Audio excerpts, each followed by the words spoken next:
कर्म और शादी जिससे विवाह हुआ, वह आपका अधूरा कर्म है। जरा ठहरिए, ये वीडियो केवल एक विवाह की कहानी नहीं है। ये किसी पति या पत्नी की शिकायत नहीं है। ये कर्म के उस न्यायालय की बात है, जहां कोई वकील नहीं होता, कोई गवाह नहीं होता, केवल आपके ही किए कर्म आपके सामने खड़े होते हैं। आप मन ही मन पूछते हैं, मैंने क्या गलती की थी? मेरे ही साथ ऐसा क्यों हुआ? मैंने तो किसी का बुरा नहीं किया। लेकिन सत्य यह है, जिससे आपकी शादी हुई है, वह कोई संयोग नहीं, वह कोई सामाजिक मजबूरी नहीं, वह आपका अधूरा कर्म है, जो इस जन्म में पूरा होने आया है। आज हम उसी सत्य पर बात करेंगे, जो सुनने में कड़वा है, लेकिन समझ लेने पर आत्मा को मुक्त कर देता है। कर्म और विवाह का रहस्य। शास्त्र कहते हैं, मनुष्य अकेला जन्म लेता है, अकेला मृत्यु को प्राप्त होता है, लेकिन कर्म कभी अकेले नहीं चलता। विवाह दो शरीरों का मेल नहीं है, दो परिवारों की रस्म नहीं है।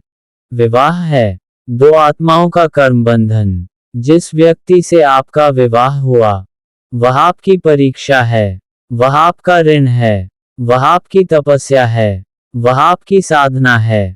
वह आपको प्रेम दे या पीड़ा, सम्मान दे या अपमान, दोनों ही स्थितियों में वह आपके कर्म का परिणाम है। क्यों अच्छे लोगों की शादी खराब होती है?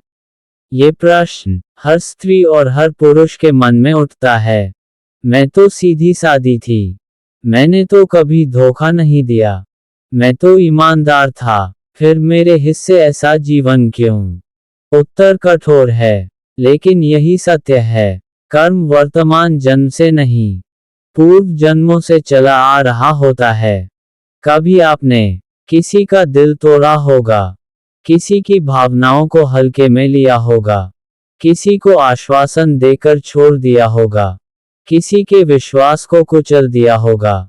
आज वही कर्म पति या पत्नी के रूप में आपके सामने खड़ा है। विवाह में मिलने वाला कष्ट, सजा या शुद्धिकरण। ध्यान से सुनिए, विवाह में मिलने वाला कष्ट सजा नहीं है, ये शुद्धिकरण है। जिस प्रकार आग में सोना तपकर अपनी अशुद्धियां छोड़ देता है, उसी प्रकार विवाह में आत्मा तपती है। अपमान अहंकार को तोड़ता है, अकेलापन आत्मनिर्भर बनाता है, उपेक्षा अंदर झांकने पर मजबूर करती है, और पीड़ा आपको ईश्वर की ओर मोड़ती है। जो इस सत्य को समझ लेता है, वह रोता नहीं, वह टूटता नहीं, वह जागने लगता है। क्या तलाक भी कर्म है? हाँ, तलाक भी कर्म है। कुछ रिश्ते साथ निभाने नहीं आते, वे केवल कर्म चुकाने आते हैं। जब कर्म पूरा हो जाता है, तो रास्ते अलग हो जाते हैं। लेकिन यहाँ सावधान रहिए, घृणा, बदले की भावना, अपशब्द, निंदा, ये सब नया कर्म रच देते हैं।